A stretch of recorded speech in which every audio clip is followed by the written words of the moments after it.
سامعین سے گزارش کی جاتی ہے کہ ہمارے دونوں چینلز کے پلیٹ فارم سے جتنی بھی آڈیو بکس کی ریکارڈنگ کمپلیٹ ہو چکی ہے اسے خود بھی سنیں اور زیادہ سے زیادہ شیئر کرنے کی کوشش کریں، اور ہمارے سوشل میڈیا پلیٹ فارم کے لنکس ڈسکرپشن میں دیے گئے ہیں، ہمیں سبسکرائب اور فالو ضرور کریں تاکہ آپ کو ضروری اپڈیٹس ملتے رہیں، اور ہماری ٹیم کی فنانشیل سپورٹ کے لیے پیٹریون کی لنک ضرور چیک کریں۔ جزاک اللہ۔ بسم اللہ الرحمن الرحیم۔ صدیوں کا مسافر، وقت کی کہانی، صدیوں کے مسافر کی زبانی، ازل سے ابد تک زندہ رہنے والے ایک انوکھے دیداور کی داستان۔ مصنف M.A. راحت۔ ایپیسوڈ 63۔ میں کافی دیر تک ساحل پر کھڑا جہاز کو دور جاتے دیکھ رہا تھا اور انسانی زندگی کی بے ضابطگی پر غور کرتا رہا۔ البرٹو، جو سونے کا سب سے زیادہ دیوانہ تھا، جس نے سونے کی خاطر اپنے عزیز دوست کو دھوکہ دے کر اس کے دادا کا نقشہ چرایا، جس نے خطرناک مہم سر کی، اپنے وطن سے ہزاروں میل دور پرخطر راہ طے کر کے پہنچا، جس نے محض سونے کے لالچ میں ہی انسانی جانوں سے کھیلنے کی کوشش کی، جس کے دل میں انسانیت اور رحم نام کی کوئی چیز نہیں تھی، وہ آج مٹی کے ڈھیر کی شکل میں اپنے وطن سے ہزاروں میل دور دیار غیر میں مردہ حالت میں پڑا ہوا تھا۔ اس کے دوستوں اور ساتھیوں نے اتنی بھی ضرورت محسوس نہ کی کہ اس کی لاش کو ہی اپنے ساتھ لے جاتے۔ وہ اس کی لاش کو چھوڑ کر بھاگ نکلے۔ انہیں البرٹو کے مردہ بدن کی کوئی ضرورت بھی نہیں تھی، انہیں صرف سونے کی ضرورت تھی، اور سونا انہیں اپنی ضرورت سے کہیں زیادہ مل گیا تھا۔ اس کے سوا انہیں اور کیا چاہیے تھا؟ میں کافی دیر تک انہی خیالات میں غلطاں اور پیچاں ساحل پر کھڑا ہوا تھا، اپنی نظروں سے اوجھل ہوتے ہوئے جہاز کو دیکھتا رہا، یہاں تک کہ جہاز رات کی تاریکی میں سمندر کی لامحدود وسعتوں میں دور کہیں گم ہو گیا، اور اب میری نظروں کے سامنے پانی کی سیاہ ہلکورے لیتی ہوئی چادر کے علاوہ اور کچھ نہیں تھا۔ میں نے واپسی کے لیے قدم اٹھائی اور آہستہ آہستہ چلتا ہوا واپس ہونے لگا۔ کافی دیر کے بعد میں اس جگہ پہنچا جہاں نارو ہاتھ میں مشعل لیے میرے انتظار میں کھڑی ہوئی تھی۔ تم ٹھیک کہتے تھے ٹیابو، نارو نے میرے قریب آ کر مجھے پہچان کر کہا۔ تم بالکل ٹھیک کہتے تھے، وہ لوگ واقعی چلے گئے۔ میں نے اتنی دور سے ان کے جہاز کے ہیولے کو اپنی آنکھوں کے سامنے سے غائب ہوتے دیکھا، وہ اپنے ساتھی کی لاش چھوڑ کر یہاں سے فرار ہو گئے۔ بالکل ٹھیک کہا نارو، میں نے کہا، بھلا لاشوں سے کسے دلچسپی ہو سکتی ہے؟ ان لوگوں کو تو سونا چاہیے تھا، اور وہ انہوں نے بکثرت سمیٹ لیا تھا۔ ایک مردہ البرٹو کی خاطر وہ کوئی خطرہ کیوں مول لیتے؟ ان چاروں آدمیوں نے جہاز پر سب کو بتا دیا ہوگا کہ البرٹو مارا جا چکا ہے، بس اس کے بعد کسی کو ادھر آنے کی کیا ضرورت تھی؟ لیکن انہیں اپنے ساتھی کی لاش کے لیے تو آنا چاہیے تھا، نارو نے کہا۔ انہیں خوف تھا کہ اس صورت میں کہیں ان کے اپنے جسم بھی لاشوں میں تبدیل نہ ہو جائیں، میں نے کہا۔ میری اس بات کے جواب میں نارو کھل کھلا کر ہنس پڑی، اور اندھیرے میں اس کے سفید سفید دانت جگمگانے لگے۔ مجھے ہنستی ہوئی دیو پائی کر نارو بہت اچھی لگی۔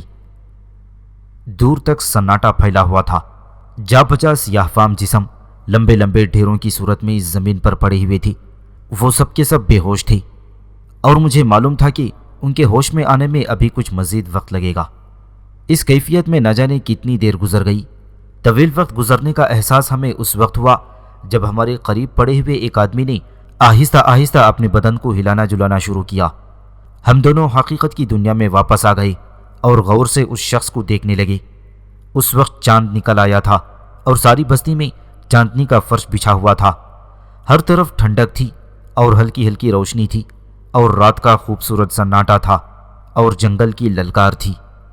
ہزاروں طرح کی خوشبوئیں آپس میں مل جل کر ایک خوشبو کی شکل اختیار کر گئی تھیں، جسے کوئی نام دینا ممکن نہ تھا۔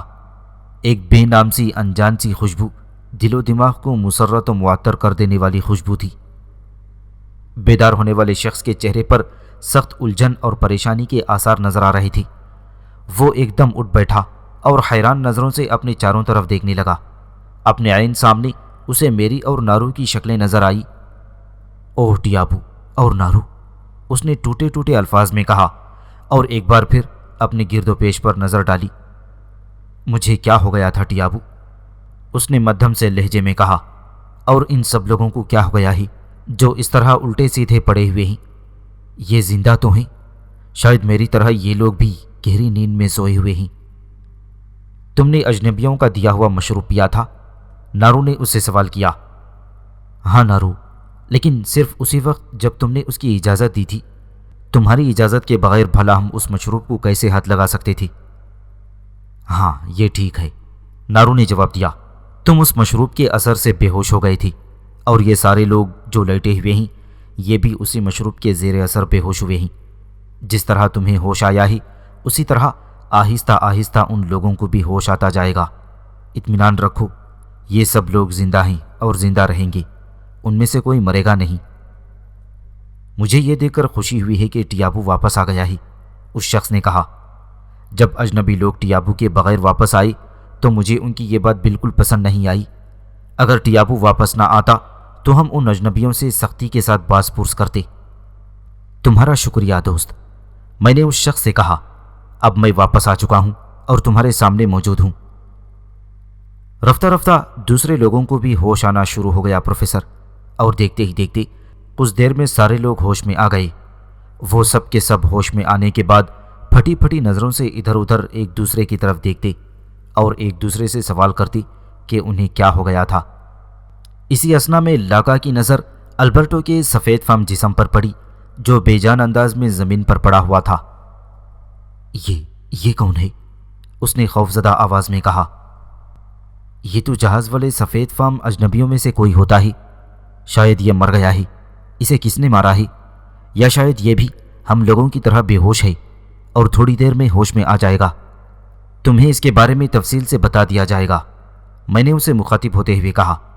ذرا سب لوگوں کو مکمل طور پر اپنے ہوش و حواس میں آنے دو، اس کے بعد میں تم لوگوں کے سامنے ان واقعات کی ساری تفصیلات پیش کروں گا۔ بہتر ہے ٹیابو، امکا نے جواب دیا، اور تجسس کے عالم میں البرٹو کے جسم کو ٹٹولنے لگا۔ وہ جگہ جگہ سے اسے چھو کر دیکھ رہا تھا، گویا وہ کسی اور مٹی کا بنا ہوا ہو۔ میں اس کی ان حرکتوں کو بڑی دلچسپی سے دیکھ رہا تھا۔ اب سارے لوگ مکمل طور پر اپنے ہوش و حواس میں آ چکے تھے۔ ان میں سے ہر ایک کی زبان پر ایک ہی سوال تھا، ہمیں کیا ہو گیا تھا؟ میں نے ان سب لوگوں سے کہا کہ وہ ایک جگہ جمع ہو جائیں۔ سارے لوگ میدان میں جمع ہو گئے، ان میں امکا بھی شامل تھا جو البرٹو کے جسم کو اچھی طرح ٹٹول لینے کے بعد تیزی سے میدان کی طرف بڑھ گیا تھا جہاں سب لوگ جمع ہو رہے تھے۔ چاندنی رات کی سنہری روشنی میں سیاہ فام جسموں کا یہ اجتماع ایک عجیب و غریب نظارہ پیش کر رہا تھا۔ جب سارے لوگ جمع ہو گئے تو میں نے انہیں حتی الامکان مختصر طور پر یہ بات بتائی کہ کس طرح اجنبیوں نے مجھے دھوکہ دے کر ہلاک کرنا چاہا، کس طرح وہ ہمارے قبیلے کی 4 عورتوں کو اغوا کرنا چاہتے تھے، اور کس طرح میں نے ان کے منصوبوں کو ناکام بنایا۔ میں نے لوگوں کو بتایا کہ شکان دیوتا نے مجھے ان لوگوں کی زبان بولنے کا حکم دیا اور میں ان کی زبان پوری طرح بولنے اور سمجھنے لگا تھا، لیکن یہ لوگ اس بات سے بے خبر تھے۔ میں نے لوگوں کو بتایا کہ نارو کو میں نے ہی ہدایت دی تھی کہ وہ اپنا فیصلہ بدل لے اور اجنبیوں کو مشروب تقسیم کرنے کی اجازت دے دے، تاکہ یہ دیکھ سکوں کہ لوگوں کے بے ہوش ہو جانے کے بعد اجنبی لوگ کیا کرتے ہیں اور انہیں قرار واقعی سزا دے سکوں۔ میں بولتا رہا اور لوگ پوری توجہ سے کان لگائے میری بات سنتے رہے۔ میں نے انہیں بتایا کہ پتھروں پر گرنے کے بعد میں اسی لیے نہیں مرا تھا کیونکہ شکان دیوتا نے مجھے خصوصی طاقت سے نوازا تھا، اور البرٹو کے جلتی ہوئی مشعلوں کے حملے سے بھی میں اسی لیے محفوظ رہا کیونکہ شکان دیوتا نے مجھے یہ قوت عطا کی تھی، اور ان اجنبیوں کی زبان بھی مجھے شکان دیوتا نے ہی سکھائی تھی۔ اب اجنبی سونا جمع کر کے بھاگ چکے ہیں۔ میں چاہتا تو ان سب کو روک کر سزا دے سکتا تھا، لیکن میں نے اس کی کوئی خاص ضرورت محسوس نہیں کی۔ میں نے اپنی گفتگو ختم کرتے ہوئے لوگوں سے کہا، اس کی وجہ یہ ہے کہ اجنبیوں میں جو شخص سب سے زیادہ شرپسند اور فتنہ پرواز تھا وہ میرے ہاتھوں ہلاک ہو چکا ہے، اور اس کے علاوہ مجھے اجنبیوں میں سے کسی سے کوئی شکایت نہیں تھی۔ اچانک امکا اپنی جگہ پر اٹھ کھڑا ہوا اور ہاتھ ہلا کر کچھ کہنے کی اجازت طلب کرنے لگا۔ چاند کی مدھم روشنی میں اس کا سیاہ فام جسم پراسرار ہیولے کی مانند نظر آ رہا تھا۔ مجھے بڑا تعجب ہوا کہ امکا کیا کہنا چاہتا ہے۔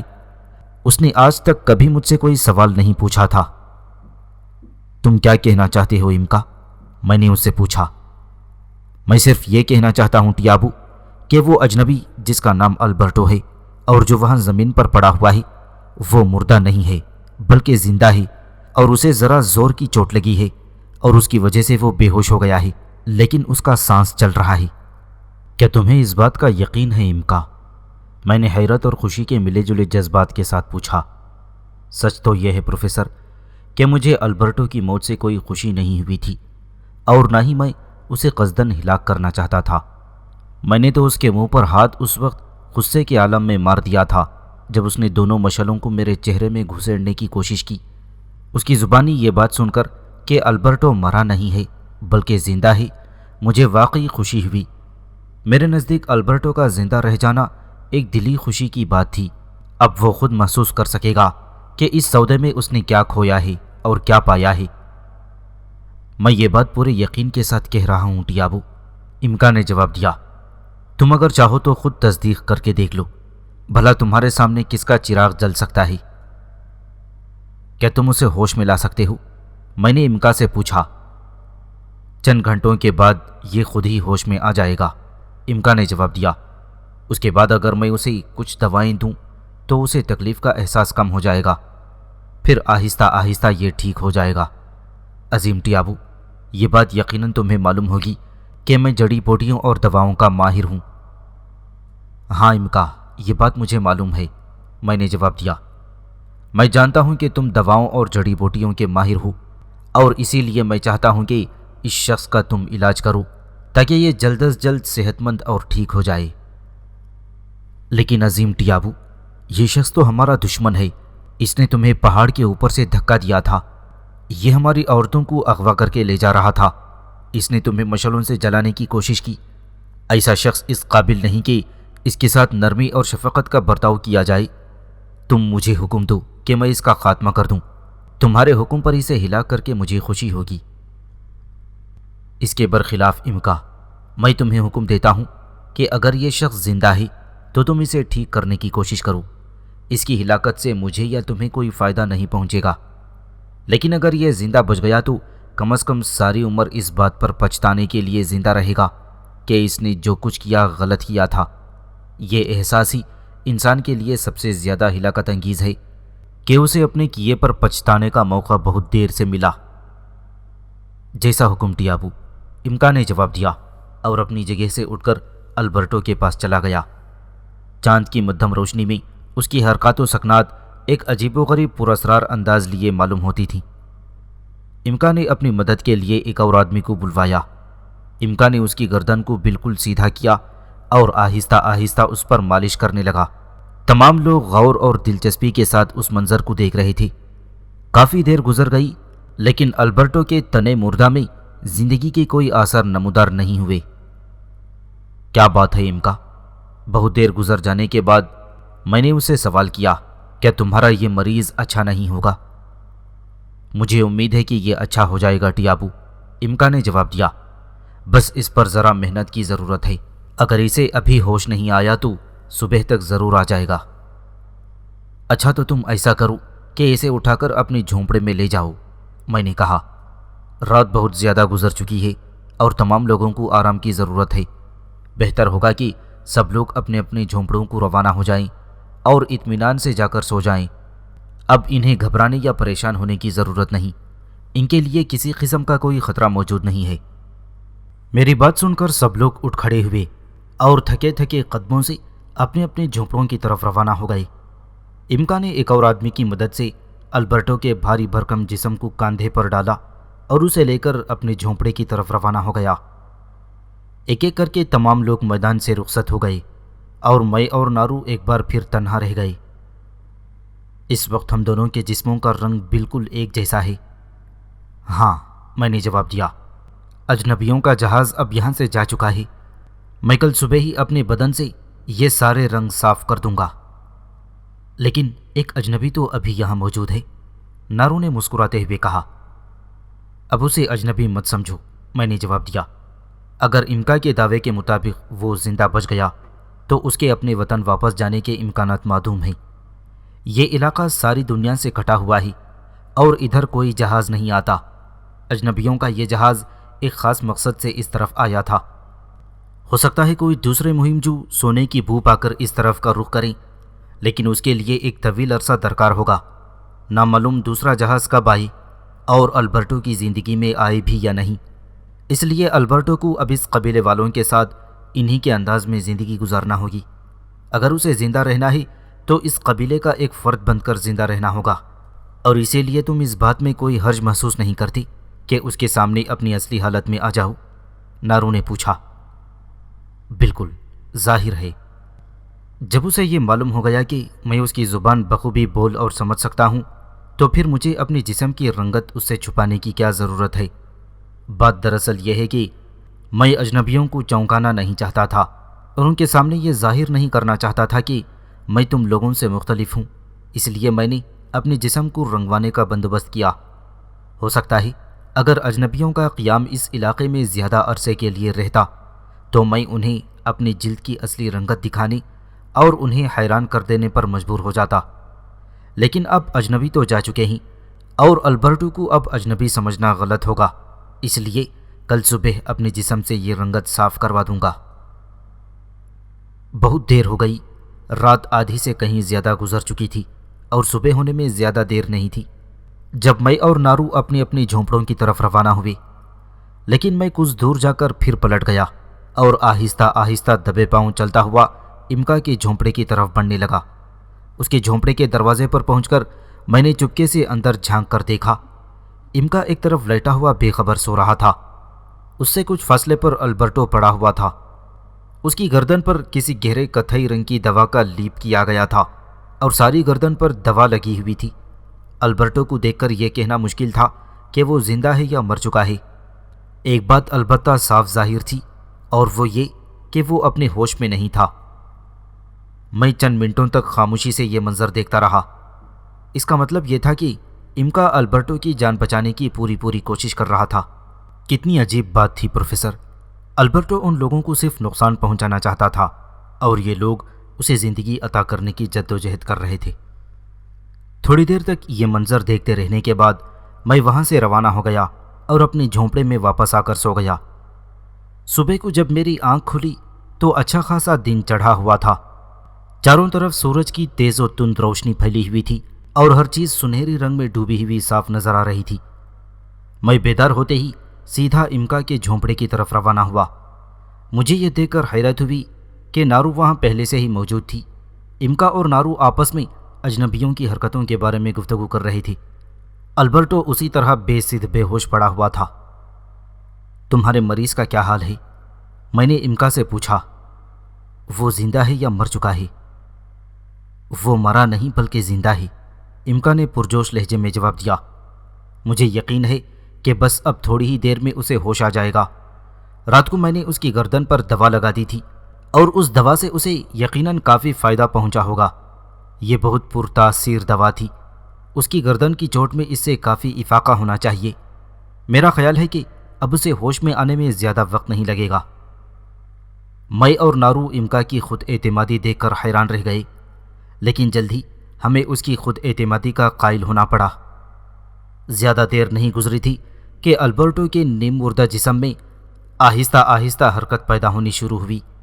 اس کے بدن میں زندگی کے آثار پیدا ہوتے دیکھ کر مجھے دلی مسرت ہوئی۔ امکا نے فتح مندانہ نظروں سے پہلے میری طرف اور پھر نارو کی طرف دیکھا۔ ہم دونوں نے خوش ہو کر گردن ہلائی۔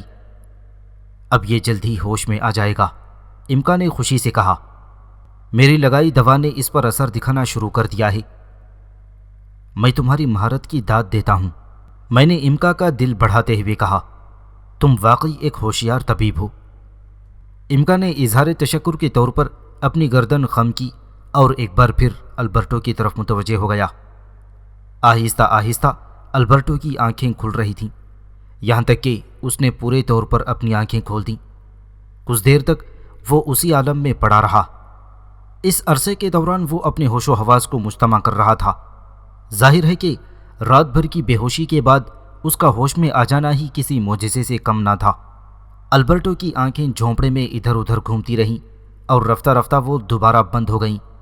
اس پر ایک بار پھر غنودگی کی کیفیت طاری ہو گئی تھی۔ مجھے یقین ہے کہ اب یہ بچ جائے گا، امکا نے کہا۔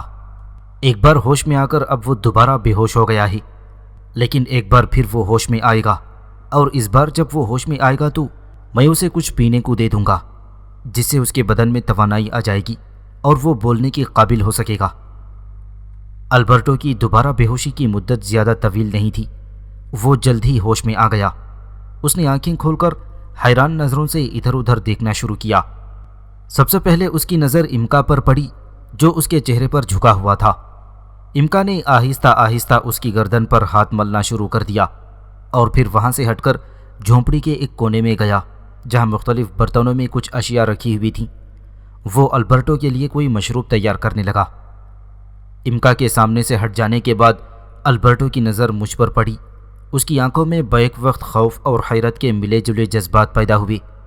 اس نے کچھ بولنے کی کوشش کی لیکن آواز اس کے حلق سے نہ نکلی۔ اس اثنا میں امکا ایک پیالہ ہاتھ میں لیے اس کے پاس پہنچ چکا تھا۔ اب امکا نے البرٹو کی گردن کو ایک ہاتھ سے سہارا دے کر بلند کیا اور پھر پیالہ اس کے منہ سے لگا دیا اور البرٹو کسی بچے کی طرح مشروب پینے لگا۔ امکا اسے اس وقت تک نہیں چھوڑا جب تک کہ اس نے پورا پیالہ خالی نہیں کر دیا۔ تب امکا نے اسے دوبارہ لیٹا دیا اور سامنے سے ہٹ گیا۔ البرٹو ایک بار پھر خالی خالی اور دہشت زدہ نظروں سے آس پاس دیکھنے لگا تھا۔ اس کی نگاہیں بار بار میرے اور نارو کے چہروں کو دیکھ رہی تھیں، گویا ہمیں پہچاننے کی کوشش کر رہی ہوں، لیکن میرا خیال ہے کہ وہ ہمیں پہچان چکا تھا، مگر اس کا ذہن پورے طور پر اس کا ساتھ نہیں دے رہا تھا۔ آہستہ آہستہ اس کی کیفیت تبدیل ہو رہی تھی۔ بالآخر تھوڑی دیر تک اسی طرح پڑے رہنے کے بعد اس نے آہستہ سے کہا، میں کہاں ہوں؟ یہ کون سی جگہ ہے؟ اس نے یہ الفاظ ہسپانوی زبان میں ادا کیے تھے جنہیں ظاہر ہے کہ امکا اور نارو نہیں سمجھ سکتے تھے۔ تم اس وقت ہمارے قبیلے میں موجود ہو، میں نے اس کی زبان میں جواب دیا۔ اپنے آپ کو محفوظ سمجھو۔ البرٹو تھوڑی دیر تک خاموش رہا، اس کے بعد اس نے دوبارہ کہا، مگر میں یہاں کس طرح پہنچا؟ اس سوال کا جواب تلاش کرنے کے لیے اپنے دماغ پر زور ڈالو البرٹو۔ ذرا سوچو تم کہاں تھی اور کیا کر رہی تھی؟ بے ہوش ہونے سے پہلے تم نے آخری کام کون سا کیا تھا؟ البرٹو ذرا دیر کے لیے پھر خاموش ہو گیا۔ اس کے چہرے کے تاثرات بتا رہے تھے کہ وہ کچھ سوچنے سمجھنے کی کوشش کر رہا ہے اور کچھ یاد کرنے کی کوشش کر رہا ہے، اور پھر اچانک وہ تھوڑا سا اٹھ کر بیٹھ گیا۔ ہاں مجھے یاد آ گیا، اس نے کہا، اور اس کے ساتھ ہی اس کے چہرے پر خوف کے گہرے تاثرات نمودار ہو گئی۔ مجھے یاد آ گیا، اس نے آہستہ سے کہا۔ اس کی آواز میں خوف کی لرزش شامل ہو گئی۔ تمہیں کیا یاد آ گیا البرٹو؟ میں نے سوال کیا۔ مجھے یاد آ گیا کہ میں تمہاری بستی میں تھا، ہم لوگ عورتوں کو لے جا رہے تھے کہ اچانک تم نمودار ہو گئے، جبکہ ہم تمہیں ہلاک کر چکے تھے۔ تم نے ہماری راہ میں مزاحم ہونے کی کوشش کی، میں نے جلتی ہوئی مشعلیں اٹھا کر تمہارے چہرے پر گھسیڑنی چاہی، لیکن تم پر اس کا کوئی اثر نہیں ہوا۔ پھر تم نے میرے منہ پر ایک ہاتھ سے تھپڑ مارا، اور اس کے بعد مجھے کچھ یاد نہیں کیا ہوا تھا۔ اس کے بعد یہ ہوا کہ میرے ایک ہی تھپڑ نے تمہارا منہ پھیر دیا اور تم زمین پر گر پڑے تھے۔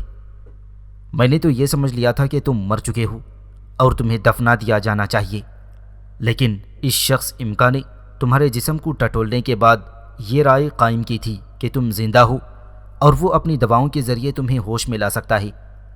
میں نے امکا کو اس بات کی اجازت دے دی، اور یہ اس کی محنتوں کا طفیل ہے کہ تمہیں دوبارہ زندگی ملی ہے۔ میرا سر بہت چکرا رہا ہے، البرٹو نے آہستہ سے کہا۔ میری سمجھ میں کچھ نہیں آ رہا کہ واقعات کی کڑیوں کو کہاں سے ملاؤں۔ تم کو میں نے پہاڑوں سے نیچے دھکا دے دیا تھا۔ جہاں تک مجھے یاد پڑتا ہے تم میری اور میرے ساتھیوں کی نظروں کے سامنے نیچے پتھریلی چٹانوں پر جا گرے تھے۔ ہم لوگوں نے اوپر سے جھانک کر تمہیں دیکھا تھا اور ہمیں تمہارا مردہ جسم پتھروں پر پڑا ہوا نظر آیا۔ تمہارا جسم بے جان تھا، اس میں کوئی حرکت نہیں تھی۔ پھر ہم لوگ یہاں آ گئے اور تم بھی یہاں آ موجود ہوئے۔ میری سمجھ میں نہیں آتا کہ ایسا کس طرح ہو سکتا ہے۔ پہلے تو تم ہماری زبان کا ایک لفظ بھی نہ بولتی تھی اور نہ سمجھتے تھی، لیکن اب تم روانی کے ساتھ ہم لوگوں کی زبان میں گفتگو کر رہے ہو۔ میں اسے کیا سمجھوں؟ تم یقیناً انسان نہیں ہو، تم کوئی بھوت ہو۔ میں شاید مر چکا ہوں۔ یہ دوسری دنیا ہے جہاں ہماری ملاقات ہو رہی ہے۔ یا شاید میں کوئی بھیانک خواب دیکھ رہا ہوں، شاید۔ اور اس کی آواز آہستہ آہستہ ہو کر ڈوبتی چلی گئی۔ البرٹو نے جو کچھ کہا اس کا ترجمہ کر کے میں نے نارو اور امکا کو بتا دیا۔ دونوں اس کی باتیں سن کر مسکرانے لگے۔ اسے مکمل طور پر ہوش میں آنے میں کچھ مزید وقت لگے گا، امکا نے کہا۔ میری دی ہوئی دوا سے اسے اتنا فائدہ ضرور ہوا ہے کہ اس کے جسم اور دماغ نے کام کرنا شروع کر دیا ہے۔ اب آہستہ آہستہ بالکل ٹھیک ہو جائے گا۔ ٹھیک ہے امکا، میں نے اٹھتے ہوئے کہا۔ اب تم اسے سنبھالو۔ جب اسے مکمل طور پر ہوش آ جائے اور یہ اچھی طرح بولنے اور سمجھنے لگے تو مجھے آ کر بتا دینا۔ میں آ کر اس سے ملاقات کروں گا اور اسے ساری باتیں سمجھا دوں گا۔ جو حکم ٹیابو، امکا نے نیاز مندانہ انداز میں جواب دیا۔ میں وہاں سے چلا آیا۔ نارو بھی میرے ساتھ چلی آئی اور ہم لوگ بستی میں ادھر ادھر گھومنے لگے۔ لوگ ہمیں دیکھ کر مسکراتے اور سر جھکا کر تعظیم دیتے۔ کئی لوگوں نے ہمیں روک کر ہم سے البرٹو کے بارے میں پوچھا۔ اس سے پہلے تمام لوگوں کو یہ ہدایت دی جا چکی تھی کہ کوئی شخص امکا کی اجازت کے بغیر اس کے جھونپڑے میں داخل نہیں ہوگا، کیونکہ اس طرح بہت سی پیچیدگیاں پیدا ہونے کا اندیشہ تھا۔ البرٹو کو پورے طور سے صحتیاب ہونے میں 3 دن لگے تھے۔ ان 3 دنوں کے دوران اس پر کبھی بے ہوشی طاری ہو جاتی اور کسی وقت وہ اپنے ہوش میں آ جاتا۔ ایک آنکھ مچولی کی سی کیفیت طاری تھی۔ میں اس دن کے بعد سے پھر امکا کے جھونپڑے میں نہیں گیا تھا۔ البتہ امکا روزانہ شام کو میرے پاس آ کر مجھے البرٹو کی صحت کے بارے میں اطلاع دے جاتا۔ تیسری شام کو امکا نے بتایا کہ البرٹو تقریباً بالکل ٹھیک ہو چکا ہے۔ اس نے آج کھانا بھی اچھی طرح کھایا اور جھونپڑے کے باہر ذرا سی دیر کے لیے چہل قدمی بھی کی۔ وہ اپنی زبان میں نہ جانے کیا کیا کہتا رہا، میری طرف دیکھ دیکھ کر نہ جانے کیا کیا بولتا رہا تھا، لیکن ظاہر ہے کہ میں اس کی زبان نہیں سمجھتا، اس لیے نہ اس کے سوالات سمجھ سکتا ہوں اور نہ اسے جواب دے سکتا ہوں۔ البرٹو ابھی بہت کمزور ہے اور اس کی کمزوری دور ہونے میں کم از کم 1 ماہ لگے گا۔ ابھی وہ زیادہ چل پھر بھی نہیں سکتا۔ ٹھیک ہے، میں نے امکا کی باتیں سننے کے بعد کہا۔ اس وقت اسے آرام کرنے دو۔ میں کل صبح تمہارے جھونپڑے میں آؤں گا اور پھر اس سے ملاقات کروں گا۔ دوسرے دن صبح جب میں امکا کے جھونپڑے میں پہنچا تو نارو وہاں پہلے سے موجود تھی۔ امکا اور نارو آپس میں گفتگو کر رہی تھی اور البرٹو گھاس پھوس کے بستر پر خاموش بیٹھا ہوا تھا۔ مجھے اندر آتا دیکھ کر نارو اور امکا خاموش ہو گئی۔ ان دونوں نے مجھے جھک کر تعظیم دی۔ میں نے مسکرا کر ان کی تعظیم قبول کی اور البرٹو کی جانب متوجہ ہو کر ہسپانوی زبان میں کہا، صبح بخیر البرٹو۔ صبح بخیر ٹیابو، البرٹو نے خوف سے لرزتی ہوئی آواز میں کہا۔ مجھے دیکھ کر جیسے اس کا خون خشک ہو گیا تھا اور وہ سخت دہشت زدہ نظر آ رہا تھا۔ اب اس کا ذہن پورے طور پر کام کر رہا تھا اور سارے واقعات اسے اچھی طرح یاد تھی۔ اس کے لیے ایک اور اچنبھے کی یہ بات تھی کہ میری شکل و صورت تو وہی تھی، لیکن میرے بدن کا رنگ تبدیل ہو چکا تھا۔ اب میں ایک سیاہ فام حبشی کے بجائے عجیب و غریب سنہری رنگت والا ایک مرد تھا۔ وہ پھٹی پھٹی آنکھوں سے میری بدلی ہوئی رنگت کو دیکھ رہا تھا۔ تمہاری طبیعت کیسی ہے؟ میں نے نرم اور دوستانہ لہجے میں پوچھا۔ میری طبیعت اب پہلے کے مقابلے میں بہت حد تک ٹھیک ہے، البرٹو نے جواب دیا۔ مجھے یہ بات سن کر خوشی ہوئی۔ ٹیابو، البرٹو نے آہستہ سے کہا، میں صرف ایک سوال کا جواب چاہتا ہوں۔